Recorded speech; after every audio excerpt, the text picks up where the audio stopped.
আসসালামু আলাইকুম everyone, I hope সবাই অনেক ভালো আছেন। আজকে নিয়ে আসলাম চিকেন দিয়ে মূলার রেসিপি বা মূলার তরকারি। তো অনেকে হয়তো ভাবছেন মূলা দিয়ে চিকেন, মানে চিকেনের স্বাদটাই নষ্ট করে ফেললাম। একদমই না। যদি আজকের রেসিপিটা না দেখেন এবং না বাসায় করে খান, তাহলে বললাম তো মানে খুবই একটা জিনিস মিস করলেন।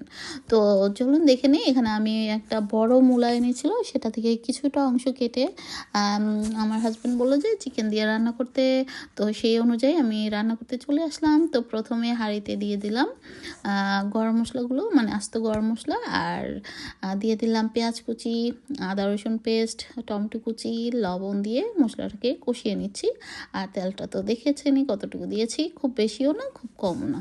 তো যাই হোক, সঙ্গে কাঁচামরিচও অ্যাড করেছিলাম, মানে কাটা ছিল, তো সেগুলো দিয়ে দিলাম। আপনারা চাইলে পরে অ্যাড করতে পারেন। তো এখন আমি শুকনো গুঁড়া মশলাগুলো দিয়ে দিচ্ছি একে একে। হলুদ, মরিচ, ধনে গুঁড়ো, জিরা গুঁড়ো, কারি পাউডার, পাপরিকা গুঁড়ো দিয়ে দিলাম, গরম মশলা গুঁড়ো। তো এই তো এগুলো সমস্ত দিয়ে আমি দিয়ে দিচ্ছি সামান্য একটু গরম পানি, যাতে মশলাটা মানে খুব সহজেই নরম হয়ে যায় এবং কষানো হয়ে যায়। তো এই তো যতক্ষণ না কষে আসছে ততক্ষণ আমি এটাকে আস্তে আস্তেভাবে রান্না করব। তো এই তো ধুয়ে রাখা চিকেন এবং দিয়ে দিলাম মূলাটাও। আর চিকেন আমরা সবসময় বেবি চিকেনটা খাই, যার জন্য আমি সবজিটাও একসাথে দিয়ে দিলাম, কারণ দেখা যাবে চিকেনটা আগে সিদ্ধ হয়ে গিয়েছে আর মূলা শক্ত রয়ে গেছে, বা যে কোনো সবজি। তো সেই অনুযায়ী আমি আসলে রান্নাটা করছি। তো আপনারা বুঝে ওভাবেই করবেন। তো যাই হোক, তো একসাথে কষাতে দেখা গেছে চিকেন থেকে বেশ ভালোই পানি উঠেছে। তো এই পর্যায়ে মোটামুটি কষানোর পর দেখলাম যে মোটামুটি হয়ে আসছে। তো সামান্য একটু ঝোল বা গ্রেভি দিব, তো সেই জন্য গরম পানিটা ইউজ করলাম। সঙ্গে আরও কিছু কাঁচামরিচ এবং ধনেপাতা দিয়ে দিলাম। আর লবণটা টেস্ট করে সেই অনুযায়ী লবণটা দিয়ে দিতে হবে এই পর্যায়ে। তো যাই হোক, আর কিছুক্ষণ রান্না করলেই কিন্তু আমার চিকেন মূলার কারিটা বা তরকারিটা হয়ে যাবে।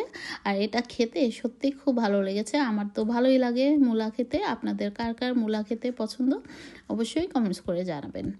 জানি অনেকেই মূলা পছন্দ করে না, বিশেষ করে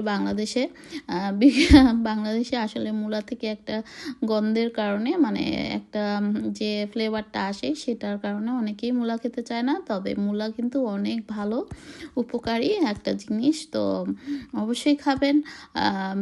আর রান্না করার পর কিন্তু এটা সত্যি অসাধারণ লাগে। আর এভাবে একবার হলো বাসায় ট্রাই করবেন, না খেলে বুঝবেনই না যে এটার স্বাদ কত। চিকেন দিয়ে মূলা অথবা গরুর মাংস দিয়ে মূলা রান্না করেও খেতে পারেন। তো আমরাই তো রান্না হয়ে গেল, রান্নার পর খেতে বসে গেলাম।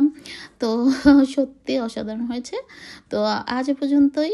ভালো থাকবেন সবাই। আল্লাহ হাফেজ। Thank you for watching.